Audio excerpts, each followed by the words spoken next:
السلام علیکم ورحمۃ اللہ وبرکاتہ۔ آج کے خطبے کا عنوان ہے زبوں حالی کا حل۔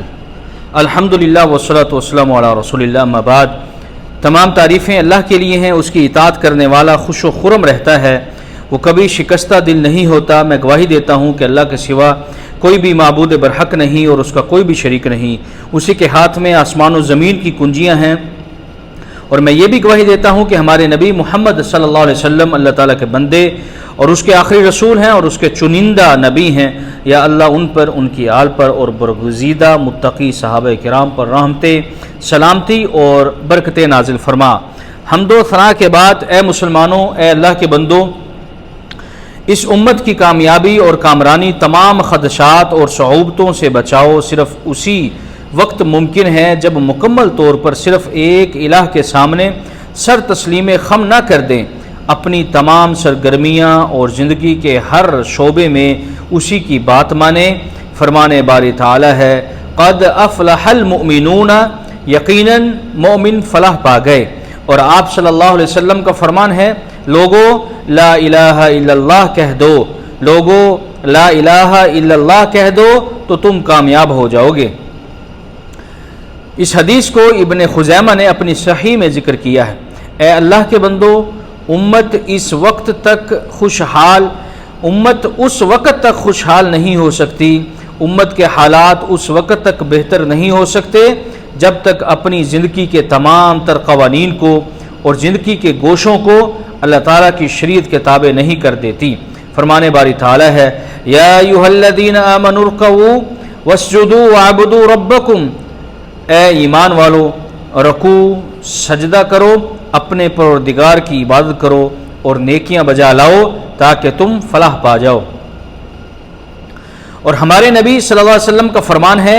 کہ وہ شخص کامیاب ہو گیا جو اپنا سب کچھ اللہ کے سپرد کر دے اور وہ اسے گزر بسر کے لیے رزق عطا فرمائے، نیز اللہ تعالیٰ کی عطا کردہ عنایت پر وہ قناعت کر لے۔ رواہ مسلم۔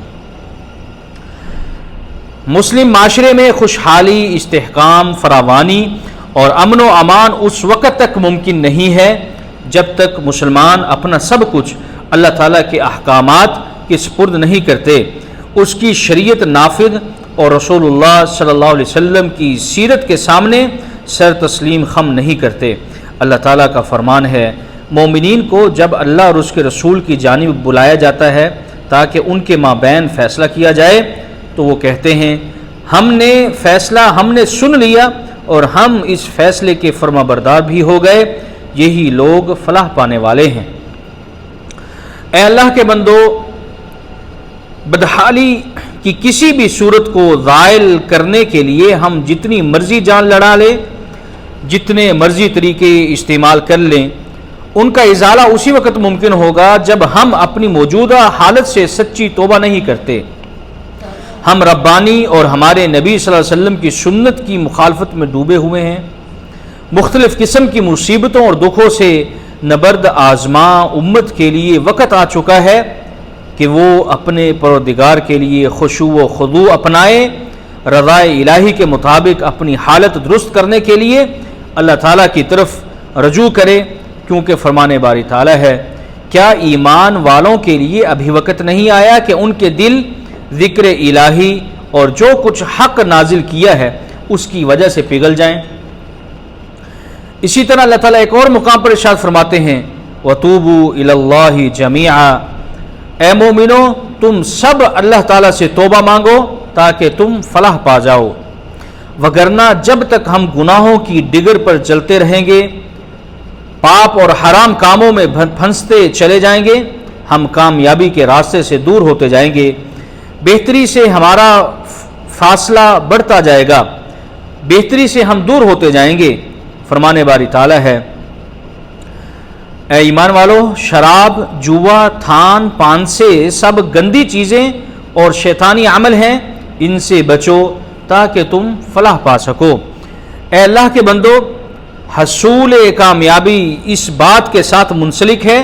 کہ پوری امت مضبوط قدموں اور ارادوں کے ساتھ نیکی کا حکم دیں اور برائی سے روکنے کا فریضہ ادا کریں، معاملات سدھارنے کے لیے ایک دوسرے کو نصیحت کریں، سمت کا صحیح تعین کریں، اس کے لیے اعلیٰ منہج، بردبار اسلوب، بلند اہداف اور اعلیٰ مقاصد مد نظر رکھیں، کیونکہ فرمانے باری تعالیٰ ہے وَلْتَكُمْ مِنْكُمْ أُمَّةٌ يَدْعُونَ إِلَى الْخَيْرِ وَيَأْمُرُونَ بِالْمَعْرُوفِ وَيَنْهَوْنَ عَنِ الْمُنْكَرِ وَأُولَئِكَ هُمُ الْمُفْلِحُونَ،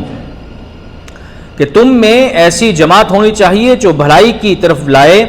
نیک کاموں کا حکم کرے اور برے کاموں سے روکے، اور یہی لوگ فلاح پانے والے ہیں۔ جس وقت بھی مسلمان اس راستے سے ہٹیں گے تو خسارے اور تباہی میں لوٹ جائیں گے۔ فرمانے باری تعالیٰ ہے ان الانسان لفی خسر الا الذین آمنوا وعملوا الصالحات وتواصوا بالحق وتواصوا بالصبر، کہ بے شک انسان خسارے میں ہے ما سوائے ان لوگوں کے جو ایمان لائے، نیک عمل کیے اور ایک دوسرے کو حق اور صبر کی تلقین کرتے ہیں۔ اے میرے اسلامی بھائیوں، مسلمانوں کی کامیابی نبی کریم صلی اللہ علیہ وسلم کے لائے ہوئے خالص اسلام کے نفاذ میں پوشیدہ ہے، جو کہ دین اعتدال ہے، غلو، تشدد اور شدت پسندی سے مبرہ ہے۔ خالص دین اسلام افراط و تفریط سے دور اور اس کے احکامات قرآن و سنت سے ثابت ہیں۔ دین میں غلو یا تشدد کی وجہ سے اسلام اور مسلمانوں پر بہت سنگین قسم کے فتنے امڈ پڑے ہیں، لا تعداد نقصانات ہوئے، کیونکہ غلو اللہ کی مرضی اور مصطفیٰ صلی اللہ علیہ وسلم کے طریقے سے متصادم ہے۔ فرمانے باری تعالیٰ ہے وَكَذَلِكَ جَعَلْنَاكُمْ أُمَّةً وَسَطًا، اسی طرح ہم نے تمہیں سب سے بہترین امت بنایا۔ اے مسلم اقوام، دنیاوی کامیابی جس کا مفہوم یہ ہے کہ معاشرہ پھلے پھولے، سب لوگ خوشحال ہوں، ہر چیز کی ریل پیل ہو، دائمی برکتیں ملیں، یہ سب کچھ محض حصی اسباب اپنانے سے نہیں ہوگا، بلکہ حقیقی اسباب بھی اسی کے لیے بروئے کار لانا ہوں گے۔ اس کے لیے عقیدے پر استقامت اور تمام امور میں شرعی منہج کا التزام ضروری ہے۔ فرمانے باری تعالیٰ ہے وَمَن يَتَّقِ اللَّهَ يَجْعَل لَّهُ مَخْرَجًا وَيَرْزُقْهُ مِنْ حَيْثُ لَا يَحْتَسِبُ، جو بھی تقوی الہی اختیار کرے تو اللہ اس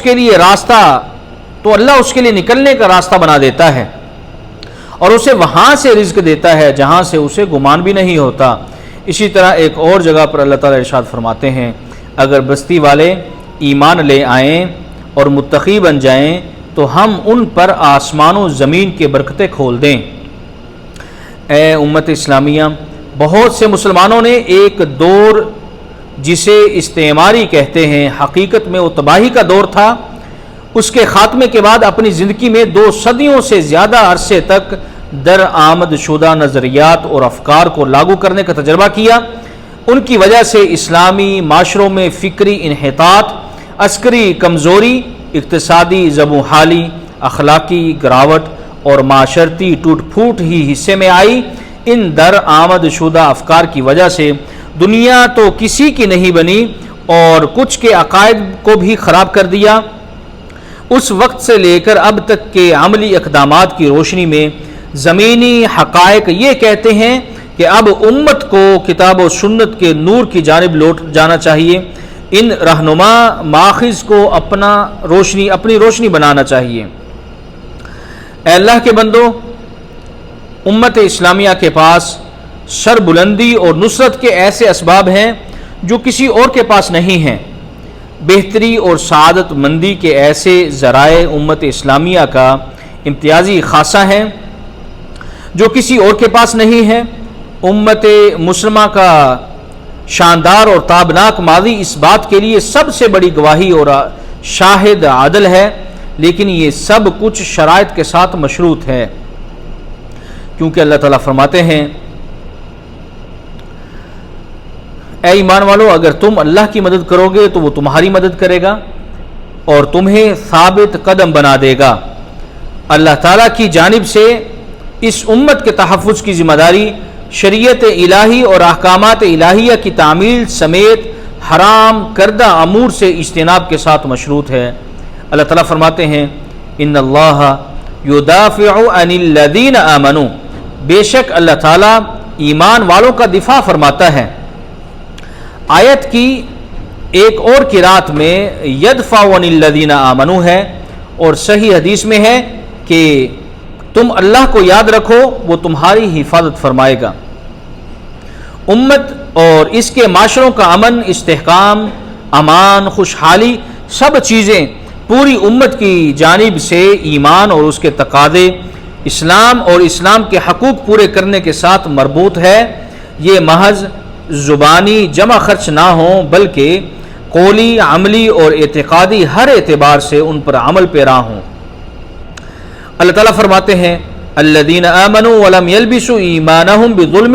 اولئک لہم الامن وہم مہتدون، جو لوگ ایمان لائے اور انہوں نے اپنے ایمان میں ظلم کی آمیزش نہیں کی، انہی لوگوں کے لیے امن ہے اور وہی ہدایت یافتہ ہیں۔ امت مسلمہ کو دشمن پر اتنا ہی غلبہ حاصل ہوگا جس قدر امت کے پاس ایمان ہوگا، جس قدر ایمان کے تقاضے پورے کیے جائیں گے۔ جیسے کہ اللہ تعالیٰ قرآن مجید میں ارشاد فرماتے ہیں کمزور مت پڑو اور غم مت کھاؤ، اور اگر تم مومن ہو تو تم ہی بلند رہو گے۔ ایک اور مقام پر اللہ تعالیٰ ارشاد فرماتے ہیں بے شک ہمارا لشکر ہی لازماً غالب آنے والا ہے۔ ابن کثیر رحمہ اللہ تعالیٰ کی اس فرمان میں کہ جس میں اللہ تعالیٰ فرماتے ہیں اے ایمان والو تم ان کفار سے قتال کرو جو تمہارے قریب ہیں، ان کے لیے تمہارے اندر سختی ہونی چاہیے، اور یہ یقین رکھو کہ اللہ تعالیٰ متقی لوگوں کے ساتھ ہے۔ تو علامہ ابن کثیر رحمہ اللہ اس آیت کے تناظر میں فرماتے ہیں جب کبھی کسی مسلمان بادشاہ کی بادشاہی قائم ہوئی اور اس نے احکامات الہیہ کی تعمیل کی، اللہ تعالیٰ پر بھروسہ رکھا، تو اللہ تعالیٰ نے اس کے ہاتھوں بہت سے خطوں کو فتح کروایا، دشمنوں کے چنگل سے اسی قدر علاقے آزاد کروائے جس قدر اس میں اللہ تعالیٰ کے ساتھ تعلق موجود تھا۔ اللہ تعالیٰ سے دعا ہے جو کچھ